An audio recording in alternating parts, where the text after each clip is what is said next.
Several major magazines are pointing new criticism at President Trump and his comments after Charlottesville in their new covers. But they're not the only ones who have problems with the president.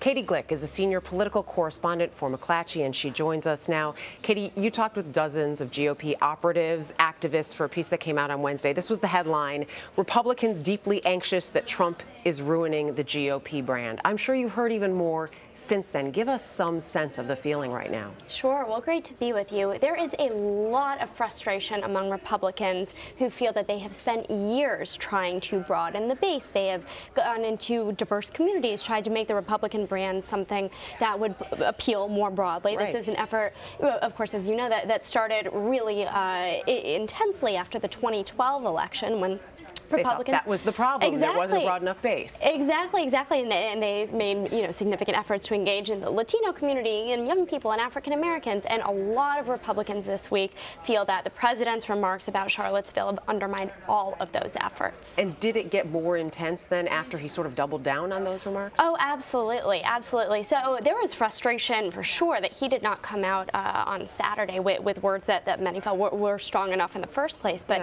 the fact that, as one North Carolina activist told me, who has in fact really focused his efforts on engaging the African American community, he pointed out, the president saw the reaction from white supremacists. They appreciated the fact that, in his view, the remarks were a bit equivocating on Saturday, and then he still came out there on Tuesday and sort of doubled down on that initial position, and so that was very frustrating to a lot of people. One of the other things in the news today, President Trump is supposed to be the business president. I mean, he was supposed to court business, and now there is word he has dissolved two of his business groups that were supposed to be advisory boards as members were leaving, and that the Council on Infrastructure was still being formed, and that's not going to happen now. How much is this going to hurt the president that was supposed to be this business-first president not having business on his side?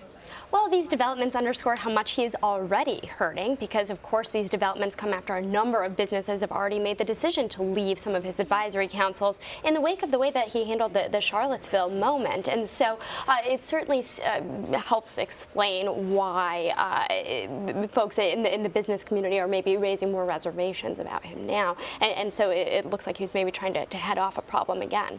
President Trump continued attacks on Senators Lindsey Graham and Jeff Flake, and he will be going to Arizona. We saw in Margaret's piece, even endorsing an opponent there. He'll be going to Arizona. How do you expect that reception to be? Well, it'll probably be a great reception for the president in Arizona. He remains very popular with the Republican base for sure, as much as his approval rating hit a historic low this week with almost everybody else, including those business leaders perhaps, certainly among the Republican base, and that's who's going to turn out to this rally on Tuesday.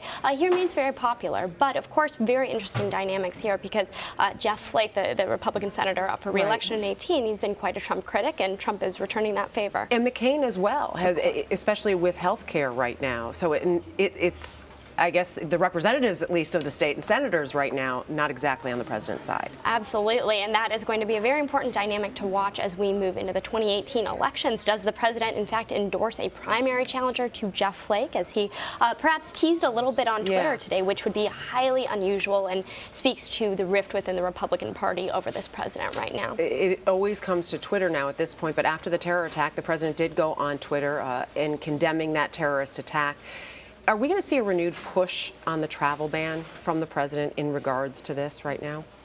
Well, it's a good question, and we'll have to see what that language looks like coming out. But certainly, a lot of people were happy to see him condemn terror and speak out forcefully and offer support in Barcelona. People were perhaps less happy to see the following tweet where he